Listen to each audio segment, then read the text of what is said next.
good morning sa lahat. Bali, ikalawang beses nilang babalik dito sa area na to. So, sa unang toss natin dito, grabe, ang daming hindi nag-daybird. I think nasa 21 yung hindi nag-daybird. Tapos kinabukasan, ang umuwi is 6. So, basically, kulang pa tayo ng mga 15 na lang ang kulang natin, grabe. So, natira sa atin nasa 101 na lang. Ganda lang karagatan natin, no? So, good luck. And then, napakalapit pa lang natin. Ito nga map, may umuwi pa daw may tama. Ha? Di ba may umuwi may tamang dalawa? Yeah, may umuwi may tama. So, good luck. Tignan natin kung makakabalik. Alright. So, yan yung karagatan natin. Ganda ng sikat ng araw. So, sakto lang. Release natin 7 o'clock in the morning. So, good luck. Let's go. So, yun nga. Nandito na tayo sa release point natin. Ito, napakalawak na area. Sa Dala General tayo ngayon. So, ito mga ibon, bali dalawang crate na lang yan. Ginawa ko silang 50. Kasi dapat ang gagawin ko, pagka-release ko, direkta na sana ako sa Gainesville. Pero sabi ko nga baka mawala. Dahil doon sa Gainesville, sa Tampa, marami nag-iibon. So, di natin masabi, baka pag nag-park tayo sa isang area, pagising natin, wala na. So, for the safety lang muna. Pero gagawin ko kasi, akala ko nga direkta na tayo. So, sabi ko nga, pag-release, babalik ako, kaya sinama ko na siya para i-ano muna natin sa bahay, kumbaga iwan muna natin. So tara, let's go at bubuksan na naman. Okay, so tara, let's go at i-release na. Open, let's go. Yun, oh. Ayos. Good luck sa mga natira dito. Bali meron pa tayong tawag dito, meron pa tayong 105. I don't know, 101. Yan, no? Uy, kala ko may sumabay doon. Atin pala din yun. Yan, good luck. Tawid dagat ulit. Yan. Alright. Di ka agad namin nakita. Or baka doon banda. Yan. Sa kagubatan. Yun, no? Wala na sila.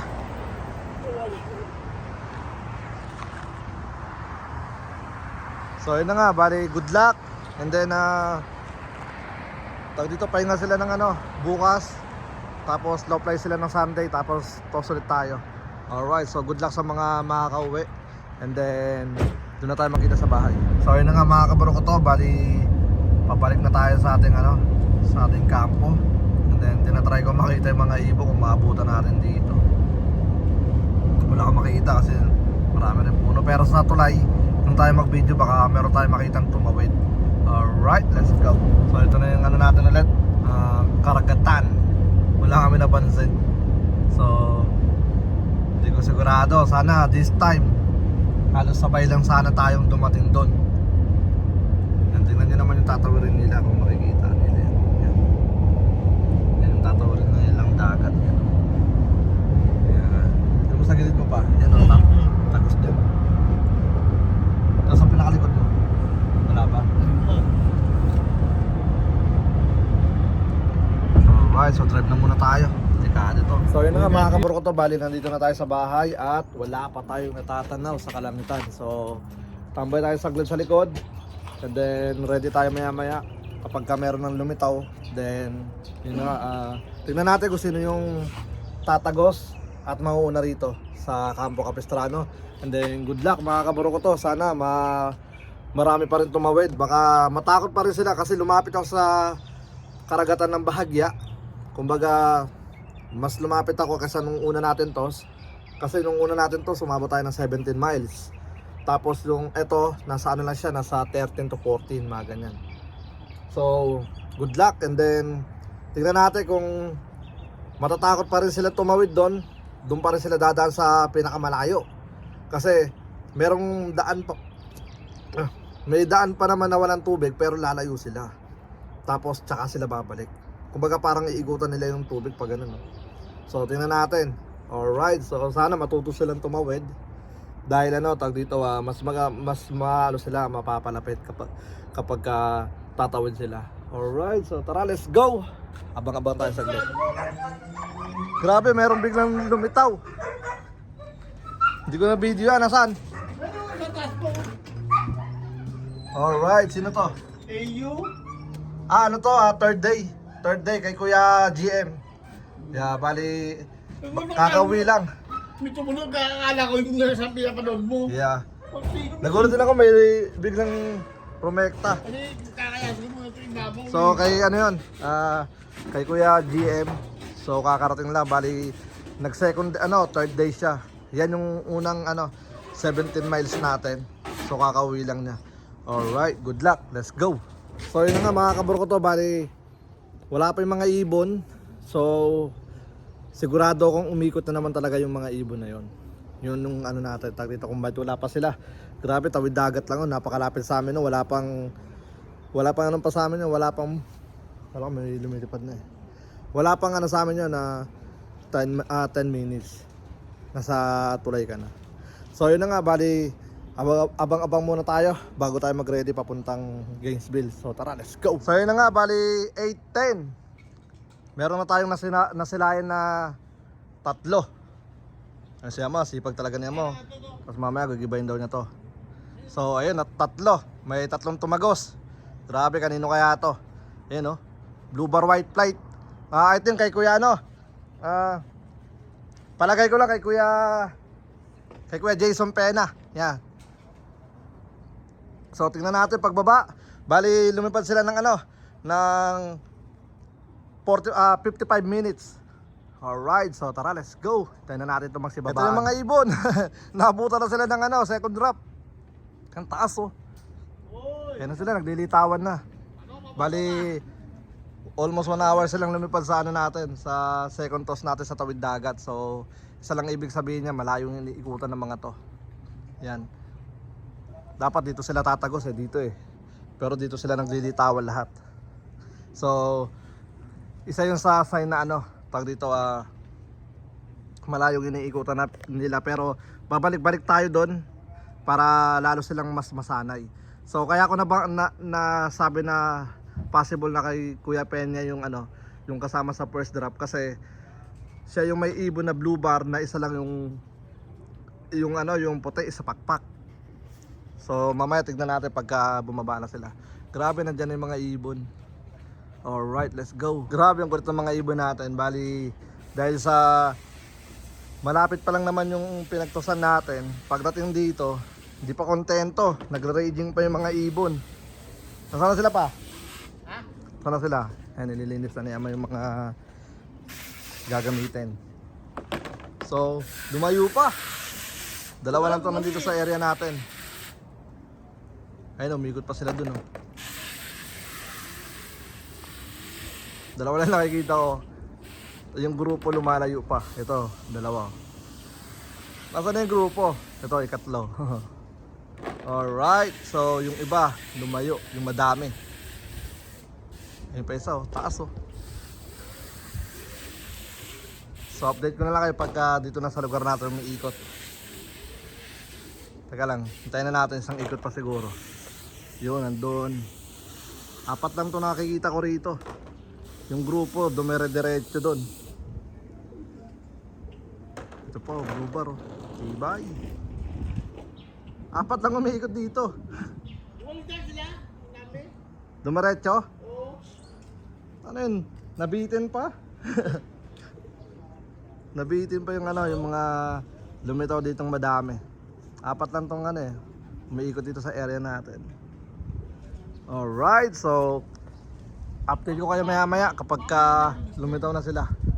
Pero nandito na sila. Kumbaga na lang, tawag dito, umiikot-ikot lang dito sa area natin. Natatakot sila dito sa mga itim na to. Alright, tara, let's go. So yun na nga, bali ang first tree natin, bali nag-clock na kay Warren Slope. Tapos tama ako ng hinala kay Kuya Pena nga yung may white light na isa. Tapos yung isa nandito, ayun o. Yan. So 3 lang pala yung umuwi kasi yung madami di na lumitaw. So malabong sa atin yun, dahil kung sa atin yun dito pa iikot-ikot yun. Pero wala nang lumitaw, so baka naparambol sila sa mga ibon kung kanino man. Tapos, nadala nila rito yung ibon na yun. Alright, so ito, nandiyan pa yung isa. And then, yung dalawa nakapasok na. Yung first, first place natin, shoutout kay Kuya GM. Bali yun, third day yun. Na tag dito, na umuwi. Alright, so, dyan yung isa, mukhang bitin pa. And then, abangan natin yung the rest. Alright, so tara. Ito na, lumipad na ulit yung isa natin. Sumabay rito sa second drop. Ito talaga, matik na sa atin na to. Ito mga to, kasi may puti na. Yan o. Alright, so 2, 4, 6, 8. Walo yung second drop natin. Ayun o. Mas mabilis sila ngayon. Dahil hindi na sila inabot ng 2 oras sa liparan. Nung first nila dun, 2 oras sila eh. So siguro sa ikatlong balik natin, possible na di na sila abutin ng 1 oras dun. Ito na second drop natin. So tara, let's go. Abang-abang pa tayo. Sa lubong sa kanila oh. Ayun no. Pababa na yung mga ibon, sinalubong pa ng kalaban natin. Pero mas lalo silang tatatag dahil mas lalo silang tatagal lumipad. Ayun no. Ano naman to, red tail to. Yan. Mabagal yan. Mabagal na ibon, pero delikado. Yan o. Sige, habol. Haba ng buntot par. Yan o. Uy, may sinabayan. Uy, ang bilis. Ayun o. Nahabol niya yung puti. Sana wag madala yung puti. Alright, so good luck sa mga ibon natin. Buti malapit pa lang ang toss natin, kaya okay lang silang lumipad muna. Saan yung kalaban natin? Kalaban natin makulit. Ito sila 2. Ayun na, nagdadating ng 2, 4, 6, 8 pa rin pala. Wala pa yung iba. So good luck. So ayun na nga mga kaburo ko to. Bali pumasok na yung mga ibon na lumilipad-lipad dito. Bali si shoutout mo ni Ama. Para maya-maya magre-ready na rin ako para lumarga. Okay, na number 1, Trekking Slope. Yun, yung second day natin yun. At third day. Peña Lope, Portraiture Lope, J. Rehadnian, Chance 1, Erwin Racing Lope, Windmaker, Ilonggo Connection, Bistak Lope, Golden Knights Lope, and GPS Lope. Alright, so yun yung mga nandito na, mga 1 oras lumipad, tapos yung iba wala pa. So abang-abang lang tayo, and then maya-maya magre-ready na ako. So good luck sa mga makakauwi. Tara, let's go. No? Yan. Medyo ang pagdating nila, tag dito hindi sila isang grupo. Bali naabutan na lang nila yan. Ayun o. Dami. Yan.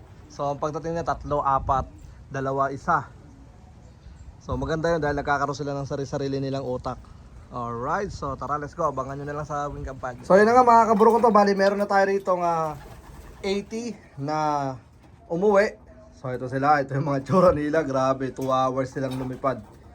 So pero pa tayong hinihintay na 21. So mga nakatawid din naman yun, pero sila yung mga 3 hours din lumipad. So basically baka doon na naman sila tag dito nagdaan. Ito yung first drop. Yan, kay Kuya Pena. Alright. So abang-abangan lang natin, maaga pa naman. And then gagawin natin next time, babalik ulit tayo doon. Tsaka lang tayo aabante ng tag dito ng toss kapag yung ibon is nag-on time na sila. Kumbaga basic na, hindi na sila lumilipad ng ganung katagal. Ito sila kasi sobrang lapit lang nun. Pero ang problema kasi tawid dagat. Ayan sila tsaka yung mga leeg nila kasi lugon. So di natin maiwasan yung mga sobrang baby pa rito. Pero all goods naman na yung iba. Yung mga nag first drop dito mga na talaga. Tawid dito may dumating pa siguro ulit kasi tumitingin sila sa sa taas. O may kalaban. Meron nga ayun so never mind. May 3 kalaban. So isa to sa mga nag first drop. Ito. Yan, ang ganda ng katawan siya pang port kasi first drop natin 3. Tapos no. Ito pala yung hindi pa pumasok, nandiyan lang siya. Tapos sumama siya sa mga lumilipad na 8. Alright, so di ko na alam kung kanino siya. So yun na nga mga kabro ko to, meron pa tayong 20 inaabangan. Sana makauwi pa sila, pero palagay ko uwi naman sila dahil nakatawid na sila ng dagat. At napalayo lang sila ng liparan. Alright, so mapapansin nyo yung mga leg nila. Ayun o. Tingnan nyo ha. Ayun o. Ito ka. Yan. Mga late hatch. Pero okay, laban na yan. Matira matibay. And good luck sa lahat. Mamaya ulit. So yun na nga mga kaburo ko to. Bali inaabot na tayo ng 4:23 ng hapon. Bali sa Pensacola is 3:23 yung oras. Doon kasi lamang kami dito sa Gainesville. Florida pa rin naman, pero lamang dito ng 1 oras. Same time ng Jacksonville yung oras dito kasi magkalapit lang. So yun na nga, chinek ko sa Win Companion, kulang pa tayo ng 10 pa ulit. So ibig sabihin na hirap pa rin talaga silang tawag dito, ito na yung hospital oh. Alright, hirap pa rin silang ang ginagawa nito, ba't parang sikip? Yeah, hirap pa rin silang tumawid sa karagatan mga kaburo ko to. Kaya tawag dito, possible sana bago magdilim makauwi pa yung mga nandoon. So yun na nga mga kaburo ko to. Bali tawag dito, magpapahinga na muna ako, then magpapaalam na rin ako. Bali hanggang dito na lang muna. Ako nga po pala ulit si Brown Jet. Maraming salamat sa lahat ng mga patuloy na sumusuporta sa Campo Capistrano, and then good luck. Sana makauwi pa yung tawag dito, kulang natin. And then tawag dito, balik tayo ng road training. Pagbalik ko sa Pensacola, bali Sunday ako tawag dito, mag-start mag-drive ulit. So Monday balik tayo ng training, pero same place lang hanggang sa bumilis yung mga ibon. Kapag bumilis yung mga ibon, mangyayari is doon tayo aabante. Alright, so good luck at makakapapahinga pa yung mga ibon ng 2 days. So tara, let's go. Hanggang sa muli, peace out na muna.